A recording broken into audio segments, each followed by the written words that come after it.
Hello, folks. Welcome to another episode of Fictional Character Motivation. I'm your host, Quan, and today I want to make up for last week for not being able to put out 3 videos last week. This week I'll put out 4, starting with using different tactics for different things like Pennywise. Hope everyone's having a good day, and here we go.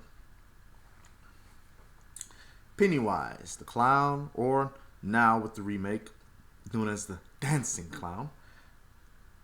First It movie came out in the book by Stephen King came out in 1986.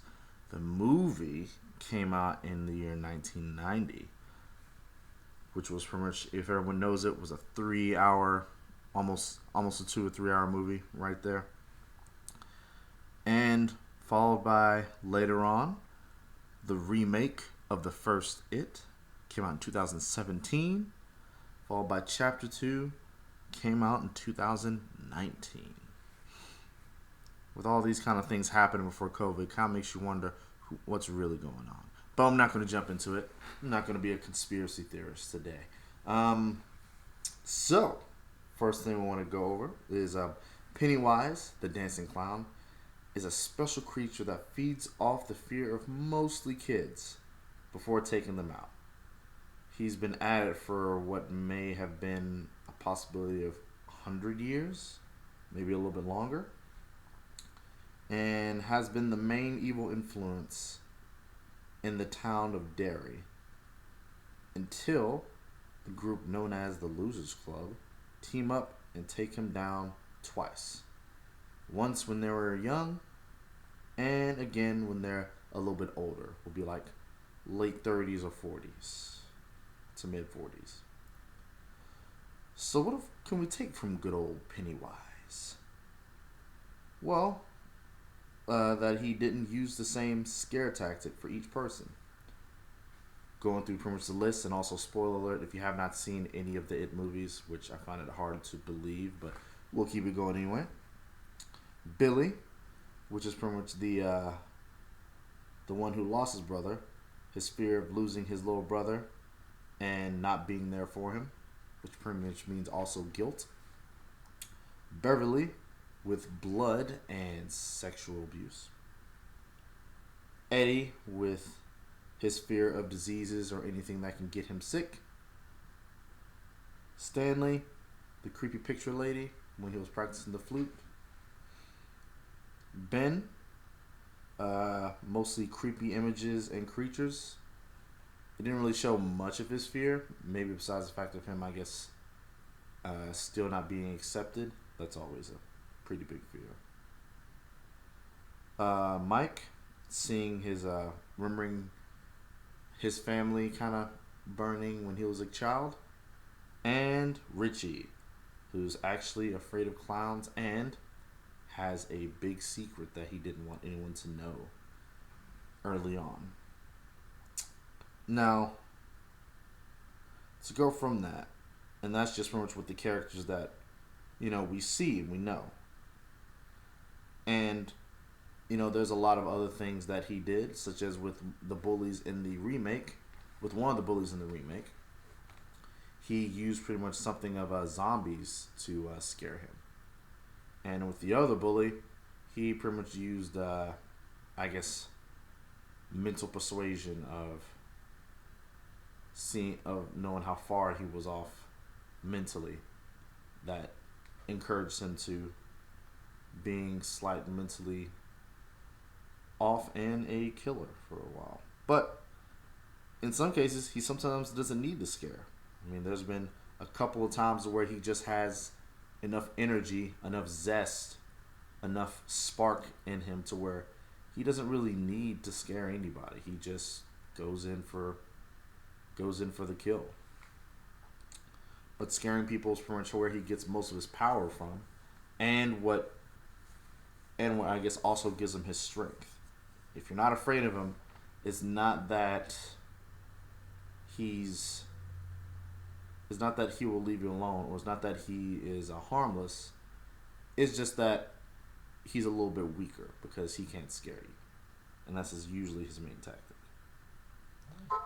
Uh, yeah, if he has energy, he can go for the kill, but you have to be afraid of him somewhat, or he just has to be able to have the energy. With that being said, different tactics, different ways of doing stuff should be done and tested. Here are a couple ways you can try it. First is doing something different in a different way always may produce better results.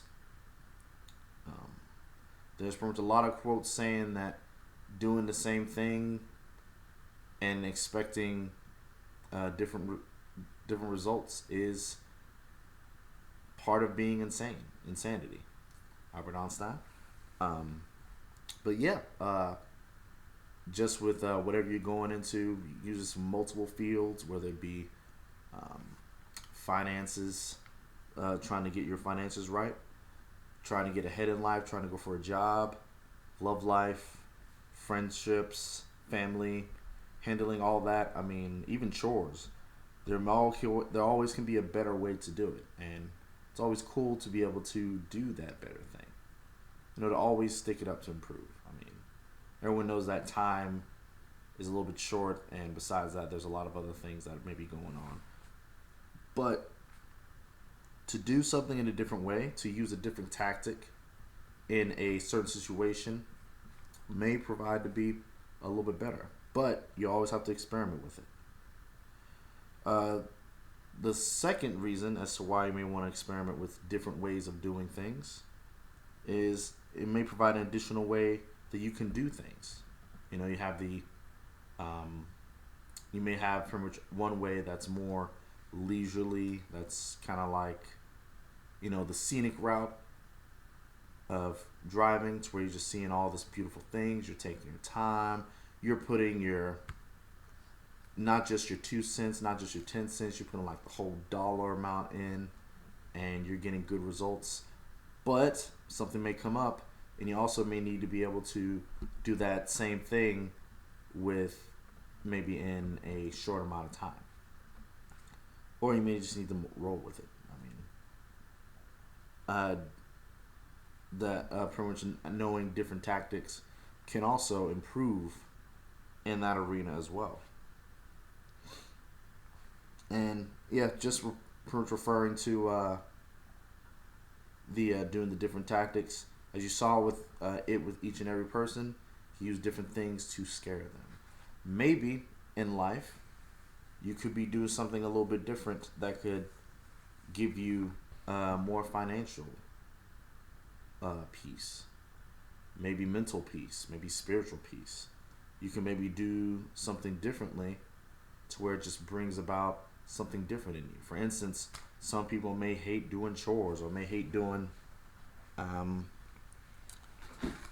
the yard even, or other things that involve pretty much chore-like work. But if they see it as pretty much a zen-like feeling, such as pretty much when you're doing this chore, if you focus on this one chore, the whole world kind of escapes out, like the whole world becomes non-existent. That could be, that could be a good pass, really. That could be a good tactic to make chores even a little bit more enjoyable. Just think about it with a game. And the same thing can apply with other things in life, such as driving to your place of work. Could be like, oh, it's a little boring. Well, you can maybe change the tactic by, instead of just driving to work and listening to music, you can listen to something educational. You can listen to something funny. Or you can pretty much put on some fast music and see how fast you can go through with, of course, under certain laws and without hurting anybody or anything.